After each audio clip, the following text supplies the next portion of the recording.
So what I'm going to do is just kind of walk around a bit and do some random shots and stuff and try and work out exactly what it is that I'm doing with it. So right now it's in 4K 25. I'm not entirely sure as to whether or not I'll put it up at 4K. It might be 1080. Just check the resolution anyway on YouTube. Internal microphones, obviously. It's a little bit breezy. Let's see what goes on here. I haven't got wind function on either. Let's see. So I am fully automatic with the exposure. I have to because I don't have an ND and it is extremely bright. So there's no amount of manual settings that'll stop down for this type of light.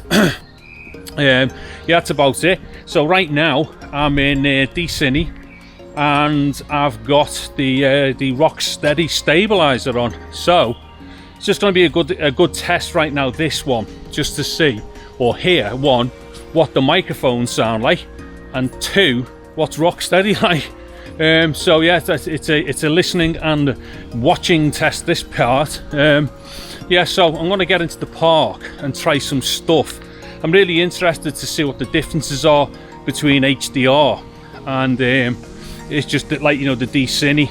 Now the only thing is, obviously, if you're going to use HDR and D-Cine, you should really be like grading them properly, or at least setting them into the right color spaces and stuff like that on the output. But I'm just going to do them side by side. In fact, where I am right now, this little pathway, I'm going to stand still and I'll do an alternation between the pair of them.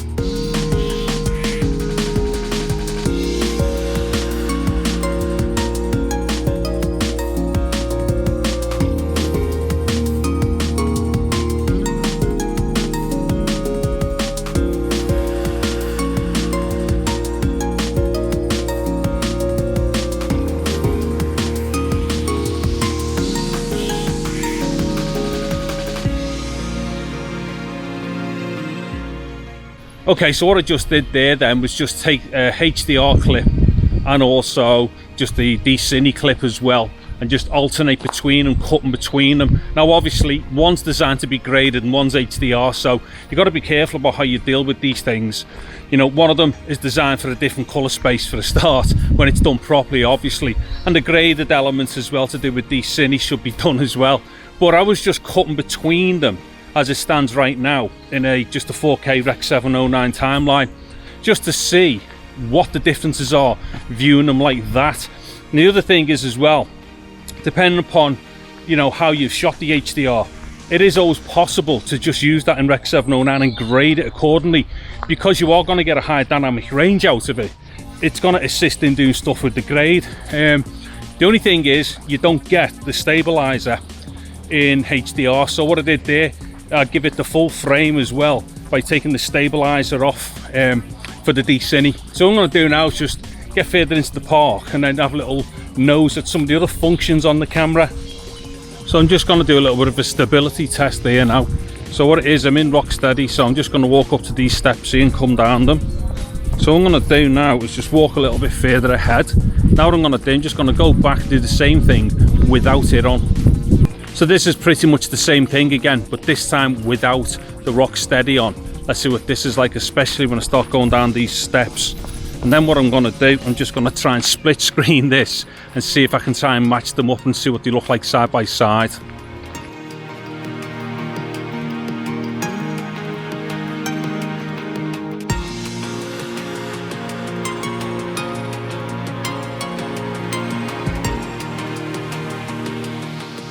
So what I'm doing now, I'm just going to kind of rotate 360 degrees. So the sun was just behind me, and now I'm going to turn into the sun, and then I'm going to come back right round the other way again. And once again, you know, this is all still fully auto because I don't have an ND, and I'm still in D-Cine, and I've got Rocksteady on as well. So that'll give us a good idea of how it's going to handle the exposure, and like therefore what its dynamic range is going to go like with the way that it's exposing. Again though, D-Cine is going to give us a little bit more extra help here. At this point I'm not going to start testing the standard Rec 709 and stuff, because quite frankly I can't get at it in the menu. So yeah, that's a quick test doing that one. Okay, so this is just a very quick and unrefined resolution test. So what I'm going to do, I'm just going to slowly go into this little tree or bush here. I've got Rocksteady on, and let's see what the sharpness is like. And at some point it's then going to go out of focus as well as I get too close to like the stuff that's right in front of the camera. So let's just get a bit of a grip over what that's doing. Okay, now I'm just going to repeat this same thing but without Rocksteady on. Okay, so the same thing again here. So what I'm doing is just going to go in slowly but without the stabilizer or Rocksteady on. Now the idea behind this is just to see what the resolution gain's gonna be when not using the electronic image stabilizer, because of course an electronic image stabilizer will actually make the picture go slightly softer just due to the nature of the way it blows into the pixels. Okay, so the sun's directly behind me now. Let's see what that's doing. Back with the stabilizer on. Yes, that quick thing just then as I was going in and out, pulling in and out of that bush. What it is, when you've got any kind of electronic image stabilizer, unless you're using an oversized sensor, which this isn't, what it'll do, it'll have to go blowing into pixels. So what it's doing, it's making pixels, some of the pixels will actually be bleeding over, as it were. So therefore you are technically going to lose resolution. The fact is, you're working at such high resolutions that it's arguable as to whether or not you notice it that much. But what's going to be interesting is to see in between them two takes there as to what was going on with the resolution. I dare say when the stabilizer was switched off, it quite possibly looked a little bit more kind of detailed, maybe a bit sharper. So what I'm doing now, I'm just kind of gonna go walking a bit again, just to test out Rocksteady. It's fairly uneven, this kind of ground that I'm on here, so yeah, should be a bit of a good idea as to how good or bad the stabilizer is when just walking, doing this stuff, just leisurely walking around and pointing the camera at stuff.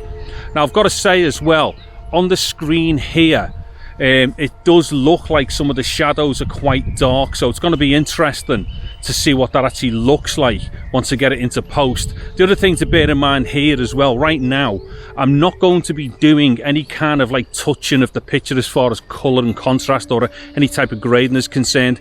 In fact, just as we've got into this bit here, it's obviously kind of like it's rejigged itself as far as exposure is concerned.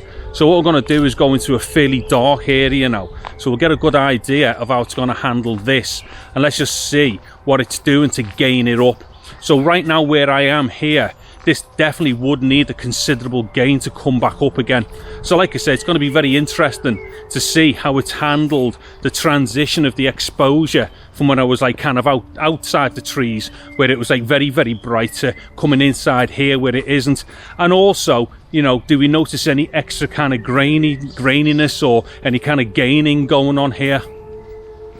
Okay, so just to round this off, because I could carry on going mad with a ton of footage here, but I really need to see this stuff because this is the first go that I've had. I've literally just charged to give it a full charge and come straight out, set up a couple of things via the Mimo app and then just gone for it. So basically, yeah, and this what I'm doing right now is going to be quite taxing because it's very sunny up that way. So this side of my face is going to be like probably, I don't know if it's going to be blown out or anything. That's the other thing, I'm not going to touch the picture like I've said in any way, even to try and take out, maybe just drop some of the highlights and things. And then this side of my face here is going to be in shadow, and I'm in D-Cine and I won't touch that. That's going to go up straight as is, so that particular gamma setting is just going to be how it's going to get popped back out again when it gets rendered out. So this is going to give us a good idea how it's handling both sides here, and also as well the audio, the microphones. Let's see what they're like. Now if I've processed this in any way, I'll make a note right now that I've processed it, and if I have processed it, then what I'll do a quick cut now where this is now the original audio. So right now what we're listening to is originally how it's gone in, and then what I'm going to do is right now, boom, I've cut back to my processed version. And if I didn't process it, then that was all crazy what I've just done, because it didn't work, because there was nothing there to do it with. Anyway, yeah, I'm going to have to get back off in now, because I've got a ton of pocket stuff as well that I need editing up and all the rest of it. But, undoubtedly, I'm going to be doing a ton of stuff with the Action. There's all kinds of things that I'm going to be doing, comparative stuff with certain functions within itself. And obviously, for like, one of the biggest uses that I'll have with it is external microphones. And rest assured, once, there's something available for me to get at external microphones, there'll be a whole mad bunch of tests for that.